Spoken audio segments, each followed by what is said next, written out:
جیسے آپ کی اجازت سے اگر ایک میں جی، شعر آپ کا پڑھنا چاہوں. جی جی.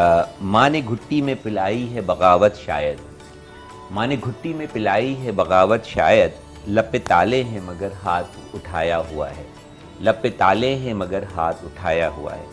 تو یہ ایک طرف یہ اتنا زیادہ رومانوی اور احساس، اور دوسری طرف یہ کتنا جرأت مندانہ. تو کیا یہ جو آپ کا شعبہ ہے، صحافتی جو شعبہ ہے، یہ اس کا سایہ تو نہیں، مطلب رومانویت پہ سایہ تو نہیں؟ اس کو ایک اور اینگل سے دکھاتا ہوں آپ کو. بالکل بالکل. میں نے عرض کی کہ شاعر جو ہے وہ معاشرے کا حساس فرد ہوتا ہے نا. حساس کا مطلب کیا ہے؟ وہ جبر کو بھی ویسے محسوس کرے گا جس طرح محبت کو محسوس، وہ ظلم کو بھی ویسے ہی محسوس کرے جس گا، طرح پیار کو محسوس، وہ گھٹن کو بھی ویسے ہی محسوس کرے جس گا. طرح آزادی کو محسوس کرتے ہیں. کیا بات ہے. تو یہ جو کیفیت ہوتی ہے جب آپ کے اظہار پر پابندی لگا دی جائے، آزادی اظہار پر پابندی لگائی جائے، تو پھر اس طرح کے شعر ہوتے ہیں کہ صحافت، شاید زرد صحافت جس کو کہتے ہیں. زرد صحافت نہیں، نہیں ہم اس پہ نہیں جاتے. سینسرشپ کی بات کرتے ہیں. جب سینسرشپ ہوتی ہے تو پھر کہتے ہیں کہ یہ جو شعر میں نے دستور زبابندی ہے کیسا تیری محفل میں، یہاں تو بات کرنے کو ترستی ہے تو وہ کہ لب پہ تالے ہیں، ماں نے گھٹی میں پلائی ہے بغاوت شاید، لب پہ تالے ہیں مگر ہاتھ اٹھایا ہوا ہے. کیا کیا. ایک اور شعر سنیے کہ جز بغاوت نہیں کوئی رستہ، پھر سے آتا ہو. جز بغاوت نہیں کوئی رستہ، ہم تو دیوار سے لگے ہوئے ہیں. کیا کیا. جب آپ کو دیوار سے لگا دیا جائے تو شاعر اسی بھرپور اظہار کے ساتھ، بھرپور طاقت کے ساتھ معاشرے کی ناانصافی پر، معاشرے کی ناہمواری پر، معاشرے کی جو اظہار پر قدغنیں ہیں اس پر بولتا ہے اور اسی کا اظہار کرتا ہے. ایک چیز میں اگر آپ کہیں تو میں سناتا ہوں. یہ اب سے کچھ عرصے پہلے لکھی ہوئی تھی اور جب ہمارا ماحول جو تھا وہ ذرا مختلف تھا. بیچاری کٹ پتلیوں کے دم سے، تھوڑے عرصے پہلے، بیچاری کٹ پتلیوں کے دم سے چمن کا نقصان ہو رہا ہے. اللہ اللہ. انہیں کم از کم سکھاؤ تو کچھ، واہ. وطن کا نقصان ہو رہا کیا ہے. سر ذرا بس میں شاعری ہے، آپ کا صحافتی پروگرام نہیں ہے، تھوڑا ہاتھ ہلکا رکھیے. بیاں پہ قدغن لگی ہے ورنہ پہلے مطلب پھر سے آتا ہو. بیچاری کٹ پتلیوں کے دم سے، یہ ذرا آپ لوگ سمجھنے والے بہت غور سے سمجھیے کہ بیچاری کٹ پتلیوں کے دم سے چمن کا نقصان ہو رہا ہے. کیا کہ اشاروں کے رائے میں شاعر سب بیان کرتا ہے. بالکل بالکل، لیکن مطلب سمجھنے والا بھی تو ہونا ہے. بیچاری کٹ پتلیوں کے دم سے چمن کا نقصان ہو رہا ہے، انہیں سکھاؤ تو کم از کم سکھاؤ تو کچھ، وطن کا نقصان ہو رہا ہے. بیاں پہ قدغن لگی ہے ورنہ تماشا گر کا بھی نام لیتے. کیا کہتے ہیں. کیا کہتے ہیں. بیاں پہ قدغن لگی ہے ورنہ تماشا گر کا بھی نام لیتے. زبان قاصر ہوئی ہے سچ سے، دہن کا نقصان ہو رہا ہے. کیا جرات مندانہ اظہار. واہ. شعر دیکھیے گا کہ کھلی فضا میں نہیں پلے ہیں، کھلی فضا میں نہیں پلے ہیں، انہیں حقیقت پتہ نہیں ہے. کھلی فضا میں نہیں پلے ہیں، انہیں حقیقت پتہ نہیں ہے. گھٹی ہیں سوچیں سو نسل نو کو گھٹن کا نقصان ہو رہا. کیا کہتے ہیں. کیا کہتے ہیں. اور ایک شعر آخری اسی غزل کا پیش کر دوں. یہ آکٹوپس تو بھوک لگنے پہ اپنا بازو ہی کھا رہا ہے. یہ آکٹوپس تو بھوک لگنے پر اپنا بازو ہی کھا رہا ہے. جو آکٹوپس ہوتا ہے 8 ہوتے ہیں، لیکن جب اسے بھوک لگتی ہے تو وہ ایک بازو کھا جاتا ہے اور اس کا بازو دوبارہ نکل آتا ہے. ہاں تو پھر کیا حرج ہے. یہ آکٹوپس تو بھوک لگنے پہ اپنا بازو ہی کھا رہا ہے. ہم اپنے ہی وسائل کھا رہے ہیں. بالکل ہم اپنی ہی. یہ آکٹوپس تو بھوک لگنے پہ اپنا بازو ہی کھا رہا ہے. کوئی بتائے اسے بٹھا کر وزن کا نقصان ہو رہا ہے. کیا کہنے. کیا خوبصورت. کوئی بتائے اسے بٹھا کر. جو کچھ گزرا ہے لمحہ یا جو ماحول جو آپ نے کہا کہ کچھ ہی عرصے پہلے چلے جائیں، تو کیا خوبصورت الفاظوں میں آپ نے جو تو اس کی عکاسی کی ہے اور کیا جرأت مندانہ جو ہے تو وہ اظہار ہے. میں چاہتا ہوں کہ تھوڑا رومان کی طرف واپس آ جائیں کیونکہ ڈر لگتا ہے. معاف کیجیے گا جی. رومان کی طرف واپس آ جائے. کوئی رومانوی سا یا خوبصورت سا جو آپ کو بھی پسند ہو کلام، کیونکہ پروگرام بزم شاعری ہے تو میں چاہتا ہوں آپ کی گفتگو تو خیر ایسی ہے کہ وہ دل چاہتا ہے کہ گفتگو ہی کی جائے، لیکن بزم شاعری میں ذرا کوشش ہوتی ہے کہ آپ کو سنا زیادہ سے زیادہ. نہیں میں آپ کو سناتا ہوں. میں ایک رومانوی چیز آپ کو سناتا ہوں. معال و اندمال کا خیال ہی نہیں رہا. پھر سے تھا معال و اندمال کا. اس کی وضاحت بھی فرمائیں. شیر سنیں. معال و اندمال کا خیال ہی نہیں رہا. عروج کو زوال کا خیال ہی. کیا سہل ممتنع ہے. تیری لگن میں محو اس قدر ہوئے کہ آج تک، تیری لگن میں محو اس قدر ہوئے کہ آج تک انائے پائے مال کا خیال ہی نہیں کیا رہا. جو تو ملا کسی قدر خوشی ہوئی تو ہے مگر، واہ. جو تو ملا کسی قدر خوشی ہوئی تو ہے مگر، بھلے سے ایک ملال کا خیال ہی نہیں رہا. شعر دیکھیے گا کہ کیا لفظوں کی بنائی. واہ. تھا عہد مل گیا جو تو، رکھیں گے عمر بھر خیال. تھا عہد مل گیا جو تو، رکھیں گے عمر بھر خیال، مگر تیرے خیال کا خیال ہی نہیں رہا. تو یہ تو ہو گئی آپ کی جو آنے والی کتاب ہے خیال ہی نہیں رہا. جی جی. کیوں نہیں رہا بھائی؟ مطلب خیال تو رکھنا چاہیے. یہ خیال ایک ایسی چیز ہے ڈاکٹر صاحب کہ مصروفیت آگے آڑے گی اس خیال کے رکھنے میں. کیا ہو گیا؟ ہوتا یہ ہے کہ جب ہم کسی چیز کو وعدے کرتے ہیں، یہ بنیادی طور پر اس کیفیت کا ہے کہ جب ہم محبت کرتے ہیں اور وہ حاصل کر لینے کی بات ہو رہی تھی، محبت حاصل تو حاصل سے پہلے کے درمیان پہلے جو ہوتا ہے کہ ہم ایسے وعدے کرتے ہیں کہ چاند توڑ لائیں گے، تارے توڑ لائیں گے، لیکن جب وہ محبت حاصل ہو جاتی ہے تو پھر ہم اپنے معاش کی پریشانیوں میں اور ہے نا اور ایسے گم ہو جاتے ہیں کہ جو ہم نے سارے وعدے کیے ہوتے ہیں انہیں نہیں نبھا پاتے. خوبصورت ٹائم ہوتا ہے بعض اوقات جو ہے تو وہ بھی نہیں دے پاتے ہیں، چونکہ تھوڑی سی میں سمجھتا ہوں کہ زیادتی بھی ہوتی ہے، ایک مثال بھی ہوتی ہے، لیکن دور حاضر میں جو ہے تو ایک دور حاضر آپ نے بات کی، ایک مثال دیتا ہوں. وہ مثال یہ ہے کہ آج آپ مثال کے طور پر پیرس گھومنے گئے ہے نا، یا مری یا نتھیا گلی یا ناران یا کاغان، آپ جہاں گئے، لوگ خانہ کعبہ گئے عمرہ کرنے ہے نا. مثال کے طور ہم کہیں جاتے ہیں، اب آپ دیکھیے گا کہ لوگ اس منظر کو پہلے دیکھ کر مبہوت ہو جایا کرتے تھے، اس میں گم ہو جایا کرتے تھے. ایسا ہی ہے پہلے، ایسے ہی ہے نا. بلکہ میں سمجھتا ہوں کہ خانہ کعبہ اور اس کی ایک ہیبت اور اس کی ایک اس کا آپ کتنی بھی مرتبہ چلے جائیں اس منظر کو دیکھ کر آپ مبہوت ہی ہو جاتے ہیں. ایسے. لیکن اب کیا دور آ گیا ہے ڈاکٹر صاحب کہ ہم بجائے اس کے کہ اس لمحے موجود کو انجوائے کرنے کے، اس لمحے موجود کا لطف لینے، اس کا کیف، اس کا سرور لینے کے بجائے موبائل نکال کر سیلفی نکال لیں میں وقت نکال. یہ تو موضوع کو آپ بہت دوسری طرف لے جائیں گے اور میرا بڑا پسندیدہ موضوع بھی ہے، لیکن وقت ہوا ہے کہ چھوٹے سے بریک کا، اور اس امید کے ساتھ کہ وجیح ثانی ہمارے درمیان موجود ہیں. آپ جڑے رہیں گے بزم شاعری سے. پروگرام بزم شاعری میں ایک مرتبہ آپ کو پھر خوش آمدید کہتے ہیں، اور ہماری آج کی اس بزم میں موجود ہیں دور حاضر کے انتہائی خوبصورت، مشہور اور بڑے معتبر جانے پہچانے شاعر محترم جناب وجیح ثانی صاحب، جو اپنی خوبصورت باتوں سے، اپنی بہت ہی مدلل گفتگو سے اور مدلل کلام سے جو ہے وہ ہماری بزم کو چار چاند لگا رہے ہیں. وجیح میں ایک اور دیکھ رہا تھا کہ نظامت کے فرائض آپ اکثر جو ہیں تو وہ انجام دیتے ہوئے نظر آتے ہیں، خواہ وہ قومی مشاعرے ہوں، پروگرام ہوں، یا جو تو بین الاقوامی مشاعرے ہوں. اور میں نے یہاں تک بھی سنا ہے کہ آپ جو ہے تو وہ اس خدمت کے لیے جو ہے تو پہلا انتخاب جو ہے تو وہ سمجھے جاتے ہیں. تو اس کی کوئی خاص وجہ؟ پہلے تو عزتیں اللہ کے لیے ہیں، یہ اللہ عزت دینے والا، اللہ کی مہربانی ہے، شکر الحمدللہ.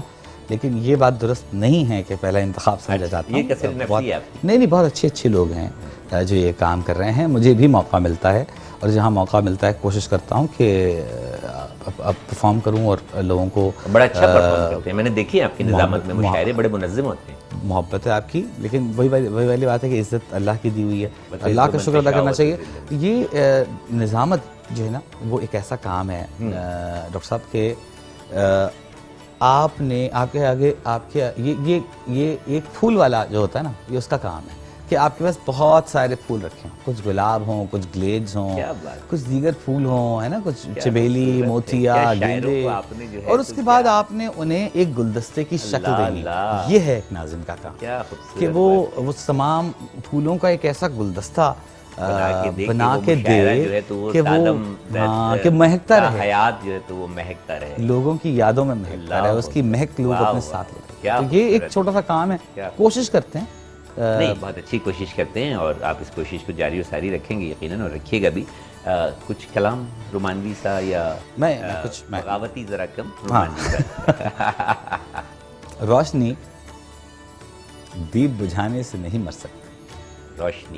روشنی دیپ بجھانے سے نہیں مر سکتی، یاد تیری تیرے جانے سے نہیں مر سکتی، کیا کیا روشنی دیپ بجھانے سے نہیں مر سکتی، یاد یاد تیری تیرے جانے سے نہیں مر سکتی، دو گھڑی ملنا ملاقات کے زمرے میں نہیں، کیا کہنے، دو گھڑی ملنا ملاقات کے زمرے میں نہیں آتا، نہیں بھوک تو پیاس بجھانے سے نہیں مر سکتی، کیا کہنے، دو گھڑی ملنا پھر سے دو گھڑی ملنا ملاقات کے زمرے میں نہیں، کیا خوب کہا ہے، بھوک تو پیاس بجھانے سے نہیں مر کیا سکتی، خوب کہا ہے۔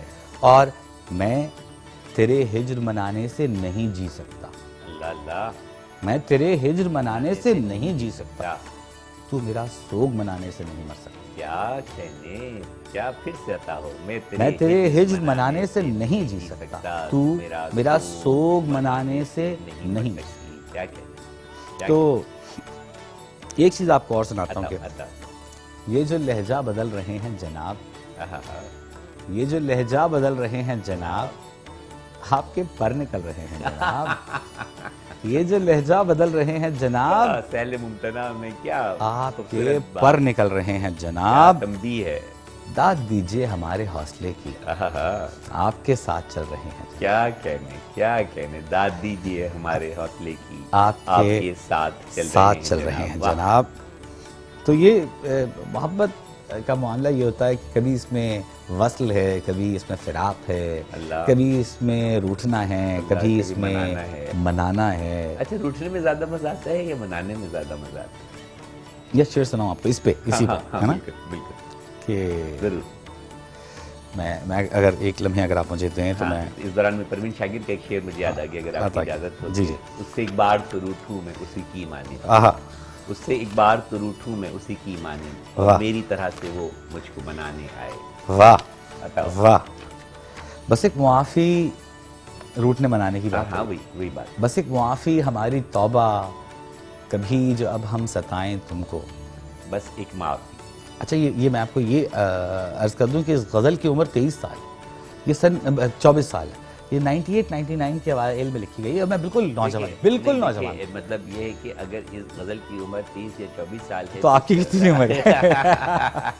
لا محالہ یہ سوال پیدا ہوتا ہے، بس اس سے کوئی 2-4 سال بڑا کر لیں، یعنی کہ بس جیسے ہی آپ نے جو ہے تو بولنا اور لکھنا سیکھا تو شعر جو ہے خیالات اور جو اسکول کالج کے زمانے کی، بالکل میں جانتا ہوں کہ تو آپ اس کیفیت کو سمجھیے گا، بس ایک معافی ہماری توبہ، کبھی جو اب ہم ستائیں تم کو، لو ہاتھ جوڑے لو کان پکڑے اب اور کیسے منائیں، کیا کہیں، بس ایک معافی ہماری توبہ، کبھی جو اب ہم ستائیں تم کو، لو ہاتھ جوڑے لو کان پکڑے اب اور کیسے منائیں تم کو، اٹھے ہیں تم کو۔ اب غزل سنیں، شعر سنیں کہ جو سچ بتائیں تمہیں تو غصے نے اور دلکش بنا دیا ہے، جو سچ بتائیں تمہیں تو غصے نے اور دلکش بنا دیا ہے، ہمارے من کو تو سوجتی ہے کہ اور غصہ دلائیں تم کو، کیا کہنے، یعنی کہ منانے کا بھی جو سچ بتائیں تمہیں تو غصے نے اور دلکش بنا دیا ہے، ہمارے من کو تو سوجتی ہے کہ اور غصہ دلائیں تم کو، تو کیا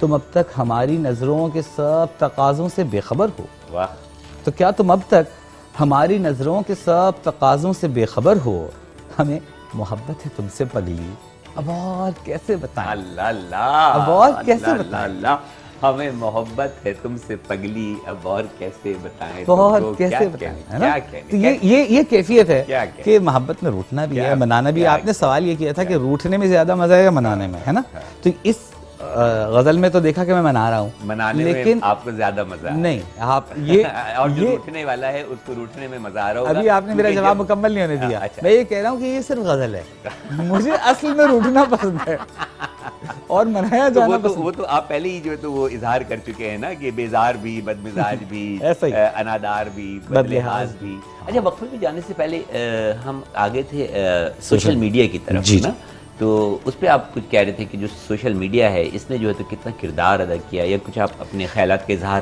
کریں کہ فروغ ادب کے لیے، اور خاص طور پہ کتاب سے دوری کا بھی ایک رجحان اس سوشل میڈیا کی وجہ سے جو ہے تو پایا جا رہا ہے، اس پہ ذرا کچھ روشنی ڈالیں۔ ڈاکٹر صاحب، دنیا کی ہر چیز کے فوائد بھی ہیں، نقصانات بھی ہیں، پروز بھی ہیں، کونز بھی ہیں، بالکل۔ تو اس کے جب ہم پروز اینڈ کونز کی بات کرتے ہیں، اس کے فوائد و نقصانات کی بات کرتے ہیں، تو اچھی بات اس کی یہ ہے کہ گھر گھر تک، بچے بچے تک شعر پہنچنا شروع ہو گیا ہے۔ ہے نا, اور سوشل میڈیا کے ذریعے, سوشل میڈیا کے ذریعے. اچھا, کتاب لائبریری سے نکل کے آپ کے موبائل سیل میں, پہلے چونکہ کتابوں میں تھا اور مشکل زبان میں شاعری ہو رہی تھی, ہے نا, جو کہ عام فہم نہیں تھی, اس لیے میں نے آپ کو کئی دفعہ اس لیے روکا اور کچھ الفاظ کی جو ہے تو وضاحت چاہی تاکہ جو سننے والے ہیں ان کو شعر سمجھ میں اچھی طرح آتا جائے. تو یہ اس نے بہت اب مشکل الفاظ کا استعمال کم ہوتا جا رہا ہے. عام فہم عوامی سطح کے شعر جو ہیں وہ سوشل میڈیا پر مقبولیت حاصل کر رہے ہیں, لیکن کتاب سے رشتہ جو ہے میں سمجھتا ہوں کہ اس سے کمزور ہوتا جا رہا ہے. وہ ناطہ ہمارا یوں ہاتھ چھوٹتا جا رہا ہے, وہ نہیں چھوٹنا چاہیے. وہ نہیں, بنیادی طور پر شعر سے رغبت پیدا کرنے کے لیے تو سوشل میڈیا بہت اچھی جگہ ہے, لیکن شعر کا درک حاصل کرنے کے لیے, اس کے ہم درک کی بات کرتے ہیں نا, گراسپ کرنے کے لیے آپ کو کتاب, شعر کی لذت حاصل کرنے کی, ہاں, تو وہ آپ کو کتاب سے ملے گی. آپ کو کتاب, کیا خوبصورت بات. تو وہ والی بات ہے کہ آپ نے سوشل میڈیا اپنا کردار ادا کر رہا ہے. لوگوں کو پہلے مشاعرے ہوتے تھے, لوگ جمع ہو کر آ کر مشاعرہ سنتے تھے, ہے نا, اور اس کے لیے تکلیف اٹھاتے تھے. اب انہیں ان کی اسکرین پر, اس کو کہتے ہیں نا کہ اپنے at the palm of your hand, آپ کی جس طرح ہتھیلی کو آپ دیکھ رہے ہیں اس طرح موبائل فون آپ کے ہاتھ میں ہے, اور آپ اس میں دنیا جہان کے شاعروں کا اردو میں جو کلام کہا جا رہا ہے سن رہے ہیں. آسانی ہو گئی ہے ویڈیو کالز کے ذریعے یا اور جو دیگر ایپس ہوتے ہیں ان کے ذریعے جو تو آپ, خاص طور پہ یہ فروغ ہوا جب کورونا کے زمانے میں زوم مشاعروں کا انعقاد ہوا. ایگزیکٹلی, بالکل ایسا ہی ہے. اور اس کے بعد مطلب لوگوں نے اس میں بہت آسانی بھی محسوس کی, اور پھر مشاعروں کا سوشل میڈیا پہ مشاعروں کے انعقاد کا رجحان جو ہے وہ بڑھتا چلا گیا. اور یہ کسی حد تک ایک پازیٹیو سائن بھی ہے, مثبت سائن بھی ہے. پہلے کتاب حاصل کرنے کے لیے آپ کو لائبریری جانا پڑتا تھا, اب وہی کتاب جو ہے وہ ایک ڈیجیٹل سیل کی صورت میں, ایک چھوٹے سے گیجٹ کی صورت میں کوئی بھی کتاب آپ پی ڈی ایف فائل کی شکل میں آپ کے پاس موجود ہوتی ہے. آپ جب چاہیں جہاں چاہیں اسے کھول کے پڑھ سکتے ہیں. لیکن وجہ کا کہنا ہے جو اکثر ہمارے آنے والے مہمان, تقریباً سبھی ہمارے آنے والے مہمان, ادب سے لگاؤ رکھنے والے مہمان, ادبی لوگ جو کہتے ہیں کہ جو مزہ, جو لطف شعر کا یا نظم کا کتاب سے پڑھ کر آتا ہے وہ جو ہے وہ سوشل میڈیا پر پڑھ کر نہیں آتا. تو لہٰذا کتاب سے رشتہ جوڑے رکھیے, کتاب سے رشتہ مت توڑیے. سوشل میڈیا کا پازیٹیو استعمال جو ہے تو وہ جاری رکھیے. سوشل میڈیا نے بہت بڑا کردار ادا کیا ہے فروغ ادب کے لیے, اور آنے والے وقت میں اس سے بھی زیادہ کردار جو ہے وہ ادا کرتا رہے گا. جب بھی کتاب کی بات ہوتی ہے تو ایک کتاب کا ذکر جو ہے تو وہ ضرور کرتا ہوں, اور وہ کتاب ہے جو ہمارے خالق کائنات رب العزت نے ہمارے پیارے رسول اپنے محبوب پر اتاری, جو کہ ضابطۂ حیات ہے. سب کچھ ساری کتابیں پڑھیے, لیکن اس ایک کتاب کو ضرور پڑھیے. نہ صرف پڑھیے بلکہ سمجھیے, اور پھر سمجھیے اور اس کے بعد اس پر عمل کرنے کی بھی کوشش کیجیے. وقت ہوا ہے ایک چھوٹے سے وقفے کا, اس امید کے ساتھ کہ وجی ثانی ہمارے درمیان موجود ہیں. آپ جڑے رہیں گے بزم شاعری سے. بزم شاعری میں ایک مرتبہ آپ کو پھر خوش آمدید کہتے ہیں, اور ہماری خوش قسمتی کہ آج ہماری بزم میں موجود ہیں دور حاضر کے نوجوان کہہ لیں, وہ کہہ رہے ہیں کہ نوجوان نہ کہیں جوان کہہ لیں, مشہور اور بلند پایا شاعر محترم جناب وجی ثانی صاحب, جو اپنی خوبصورت باتوں سے اور خوبصورت کلام سے ہماری بزم کو جو ہے چار چاند لگا رہے ہیں. وجی, آپ ایک نوجوان ہی کہوں گا میں, نسل کی نمائندگی کرتے نظر آتے ہیں, شاعری میں نمائندگی کرتے ہیں, ٹھیک ہے, اور مجھے کہہ لینے دیجیے, نوجوان کہہ لینے دیجیے, میں آپ سے اجازت چاہوں گا, کیونکہ کہیں سے بھی آپ نوجوان سے زیادہ آگے نہیں لگتے. جو آپ کی شاعری ہے وہ بھی جو ہے تو وہ بڑی جوانی اور نوجوانی کے گرد جو ہے تو رومانوی انداز میں جو ہے تو وہ گھومتی ہے. یہ بات الگ ہے کہ آپ نے جو ہے تو ایک بغاوتی شاعری ہے, جس کو کہہ لیں کہ انقلابی شاعری ہے, جرأت مندانہ شاعری کا بھی اظہار کیا ہے. تو کس شاعر سے متاثر ہیں؟ جس شاعر سے متاثر ہوں اس غریب پر بھی یہی الزام تھا کہ یہ ٹین ایجرز کا شاعر ہے. میں احمد فراز صاحب کی بات کر رہا ہوں. کسے؟ احمد فراز صاحب. احمد فراز صاحب جو ہیں وہ 70-75 برس کے تھے جب ان کا انتقال ہوا. تو ابتدا ملا ان کے ساتھ, جی ایک آدھ موقع ملا ان کے ساتھ, پڑھنے کا موقع نہیں ملا, لیکن ان سے بات کرنے کا, ان سے سیکھنے کا موقع ملا. ہاں, لیکن احمد فراز صاحب جو ہیں وہ جس دور میں 70 سال سے اوپر کے تھے, وہ نوجوانوں میں مقبول ترین شاعر تھے, اور ان پر یہ الزام تھا کہ وہ ٹین ایجرز کے شاعر ہیں. تو ابتدائی اوائل زمانی میں سنا ہے بولے تو باتوں سے پھول چڑھتے ہیں, تو چلو بات کر کے دیکھتے ہیں. سنا ہے اس کو بھی ہے شعر و شاعری سے شغف, سو ہم بھی موت سے اپنے ہنر کے دیکھتے ہیں. سنا ہے اس کے بدن کی تراش ایسی کہ پھول اپنی قبائیں قطر کے دیکھتے ہیں نا. سنا ہے اس کے شبستان سے منسلک ہے مکیں ادھر کے بھی جلوے ادھر کے بھی. خود بھی اتر چکے. عشق کا بھوت بھی اتر چکا تھا. ملنے آئے ہو کوئی کام تو نہیں. ملنے آئے ہو کوئی کام تو نہیں. میں تمہارے لیے تو مر چکا مر تھا. چکا تھا. واہ واہ واہ کیا خوبصورت سہل ممتنع میں کتنا بڑا موضوع جو ہے ملنے آئے ہو کچھ دل کام کا آصف رقص کر چکا تھا. عشق کا بھوت بھی اتر چکا تھا. ملنے آئے ہو کوئی کام تو نہیں. نہیں میں تمہارے لیے تو مر چکا تھا. بڑا اس میں لگتا ہے کہ کہیں کہیں آپ سر جان ایلیا سے بھی متاثر نظر آتے ہیں. جان بھائی سے محبت. جان بھائی نے ہمارے عہد کے جتنے شعراء ہیں ان سب کو متاثر کیا. اس میں کوئی دو رائے تو نہیں ہے. اور جان بھائی کو پڑھا ہے میں نے بہت محبت سے بہت توجہ سے. اور وہی والی بات آپ کہہ رہے تھے نا کیا کیا سیکھا ہے. تو ایک دو شعر اور دیکھیے کہ ہجر کی یہ ردا اوڑھ کر جاؤ گے. ہجر کی یہ ردا اوڑھ کر جاؤ گے. جاؤ گے. کر لیا فیصلہ چھوڑ کر جاؤ گے. چھوڑ کر جاؤ. میں نے نہیں سنا تھا لیکن کتنا خوبصورت کہ برملا ہے نا بے ساختہ. ہاں بے ساختہ کے لیے ہجر کی یہ ردا اوڑھ کر جاؤ گے. اتنی خوبصورت شاعری ہو تو کون ہوگا جو اس کو نہیں سمجھے گا, جو اس کو پسند نہیں کرے گا. وجی بس دل چاہ رہا ہے کہ آپ بس دو شعر بس میں سنا کے اجازت دوں گا کہ ہجر کی یہ ردا اوڑھ کر جاؤ گے. کر لیا فیصلہ چھوڑ کر جاؤ گے. فرتے جذبات میں ہو گئی ٹوٹ پھوٹ. فرتے جذبات میں ہو گئی ٹوٹ پھوٹ. اس نے پوچھا مجھے جوڑ کر جاؤ گے. اللہ اللہ ہو گئی ٹوٹ پھوٹ.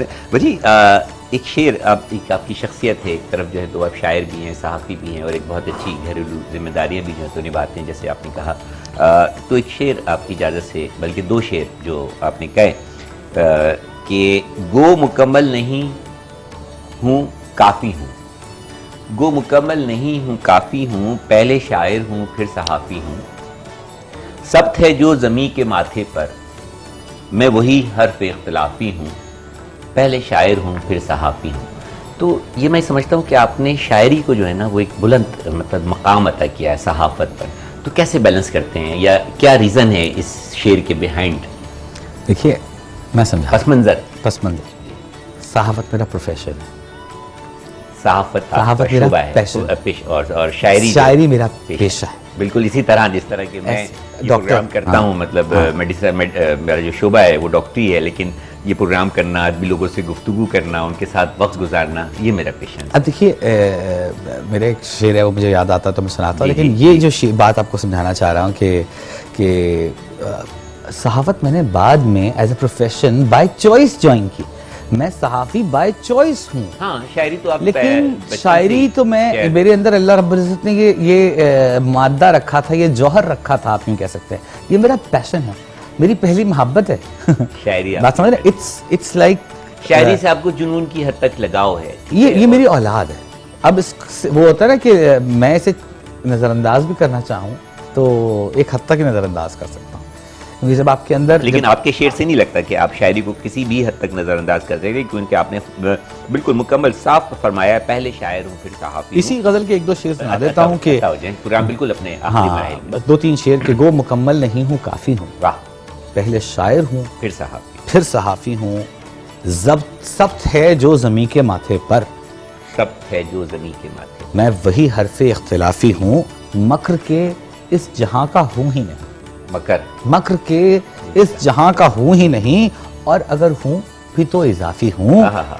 اور میں جو سرزد ہوئی وہ گستاخی, میں جو سرزد ہوئی وہ گستاخی, جو نہ مانگی گئی معافی ہوں. اور ہاں محبت سکھائی ہے, ہاں محبت سکھائی ہے, لو سزا دو میں اعترافی ہوں. اور آخری شعر کہ تم محبت کا سود ہو خالص, تم محبت کا سود ہو خالص, اور میں ثانی زر تلافی. بس یہ بالکل ختم ہو چکا ہے وجی. پروگرام جاتے جاتے ایک چھوٹا سا میسیج خصوصاً نوجوانوں کے حوالے سے. پہلے تو میں شکریہ ادا کرنا چاہوں گا میٹرو ون نیوز کا, ڈاکٹر حنیف سعید کا بزم شاعری کا, اور نوجوانوں کے لیے میرا پیغام یہ ہے کہ دوستو, ہم اختلاف رائے کے باوجود بھی ایک دوسرے کا احترام کر سکتے ہیں, ایک دوسرے سے اخلاق سے پیش آ سکتے ہیں. ہماری تہذیب یہ سکھاتی ہے کہ ہمیں دشمن سے بھی عزت کا برتاؤ کرنا کیا ہے، بات، محبت سے پیش آنا ہے، کیا محبت کرو یار، کیا خوبصورت، زندگی جیو، کیا عیش کرو۔ کیا خوبصورت بات کہی ہے۔ جی ہاں، یہ تھے میرے بہت ہی عزیز ترین محترم دوست محترم جناب وجیح ثانی صاحب، جنہوں نے اپنی خوبصورت گفتگو اور خوبصورت کلام سے بزم کو مہکا دیا۔ وقت بالکل ختم ہو چکا ہے، بزم شاعری سے ڈاکٹر حنیف سعید کو اجازت دیجیے، اللہ نگہبان۔